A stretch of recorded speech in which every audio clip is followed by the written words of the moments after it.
Hi, welcome back to the Saving Secret, where I help you become more intentional with your money. In today's video, I'm going to be talking about the traditional IRA. A retirement account is a great thing to have. An IRA is a simple way of putting money away for the future.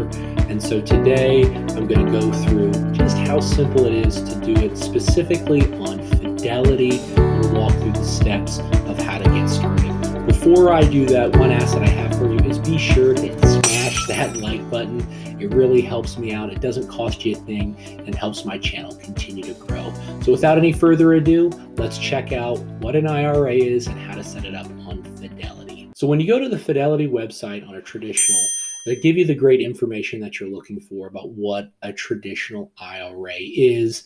It's just a tax advantaged account where you can put money in, get a deduction on your taxes now, and don't have to pay taxes on it until you need it in retirement. So specifically, any earnings will grow tax deferred, which is pretty nice. Specifically, if you do pull out money before 59 and a half, there are some penalties. Now, of course, there's a couple of exceptions to that, whether you're buying your first home, a birth, adoption, and certain college expenses. Some of the other features to be aware of is there is a limit to what you're allowed to contribute. $6,000 a year for 2020, as well as $6,000 for 2021. There are really no minimums to opening an account. It can be pretty simple.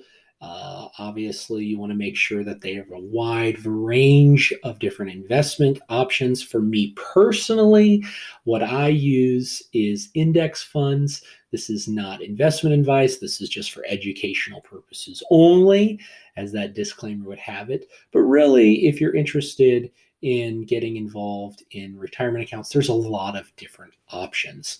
And so why do I choose Fidelity? There are no fees and minimums to open an account, and they have some wonderful products, specifically in the indexing world.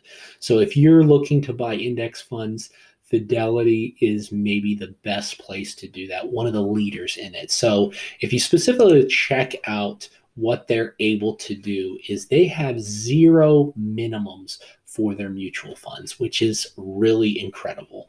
And what they've even done even further is they've even offered zero expense ratio for 4 mutual funds, truly changing the game.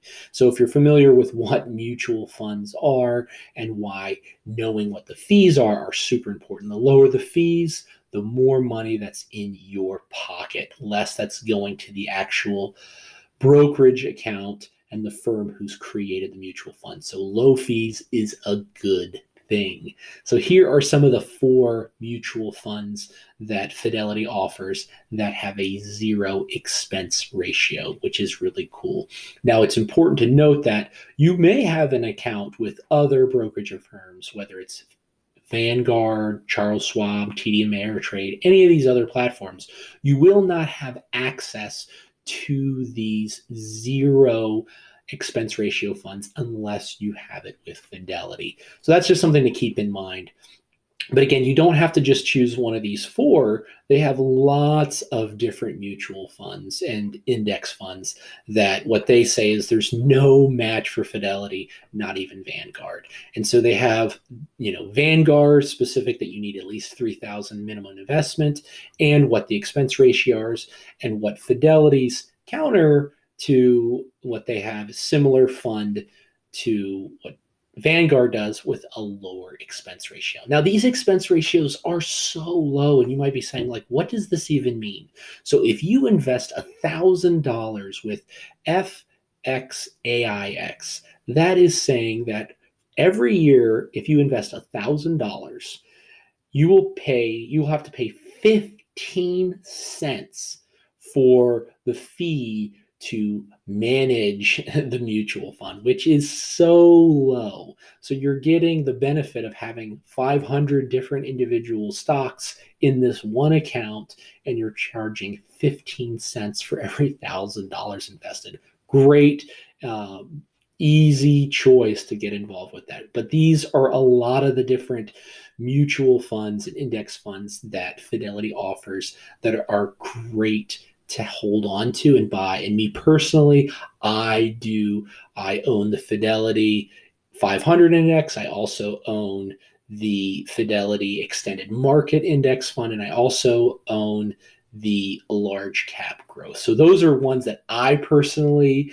have in my fund. Again, this is not investment advice. This is just for educational purposes only. But I do want to share with you that I do use Fidelity, and I think they're a great platform. I hope you found this information helpful. Getting an IRA does not need to be convoluted if you're deciding on which IRA to go with. I personally use Fidelity, and I think it's a great platform. But again, any platform that you use, as long as you're investing for your future, being intentional with your money is very important. If you have any questions or comments about Fidelity or an IRA, please feel free to put them in the comment section below. I will respond. I love helping people. Feel free to check out some of my other videos where I help you be more intentional with your money. Thank you so much for watching, and have a great day.